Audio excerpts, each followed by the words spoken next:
අනුරාධපුර පොළොන්නරු රාජ්‍යයන් බිඳවැටීමත් එක්ක ලංකාවේ තුන්වෙනි රාජධානිය විදිහට දඹදෙණි රාජධානිය ගොඩනැගෙනවා. ඒ ගොඩනැගෙන්න එක හේතුවක් තමයි මුලින්ම මේ ස්ථානයේ රජකම් කරනවා තුන්වන විජයබා රජතුමා. මුලින්ම මේ දඹදෙණිය කියන රාජධානිය රජවරු 4 දෙනෙක්ගෙන් පාලනය වෙනවා.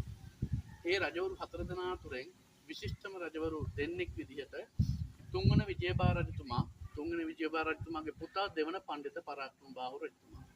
ඔයාලා දැකලා තියෙන්නේ පොළොන්නරුවේ ඔය මේ අර ගල් පිළි මෙහෙම තියෙනවා දැකලා තියෙන්නේ අතේ පුස්කොළ පොත තියාගෙන අර තියෙන්නේ.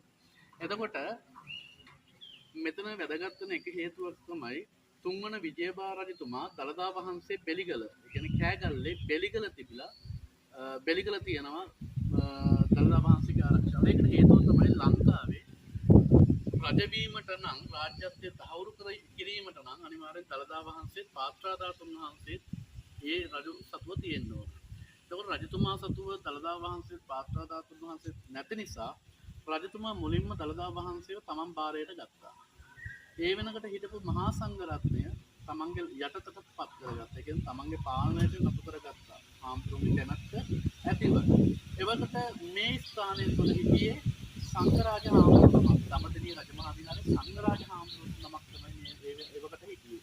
එතකොට දළදා වහන්සේ බෙලිගලින් දඹදෙණියට වඩම්මන්නේ දෙවන පණ්ඩිත පරාක්‍රම බාහු රජතුමා. එතකොට මුල් කාල සීමාව තුළ තුන්වන විජයබා රජතුමා දළදා වහන්සේ බෙලිගල තියාගෙන බෙලිගල තමයි දළදා මාලිගාවක් ඉදි කරලා එතන තමයි දළදා වහන්සේ හංගගෙන හිටියේ. ඊළඟට විජයබා රජතුමාගේ කාලේ තමයි මෙන්න මේ බෝධින් වහන්සේ.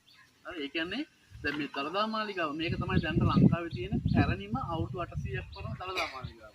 හරි දැන් ඔයාලට දළදා මාලිගාවක් කියනකොට ඔයාලට මතක් වෙන්නේ නුවරනේ නේ.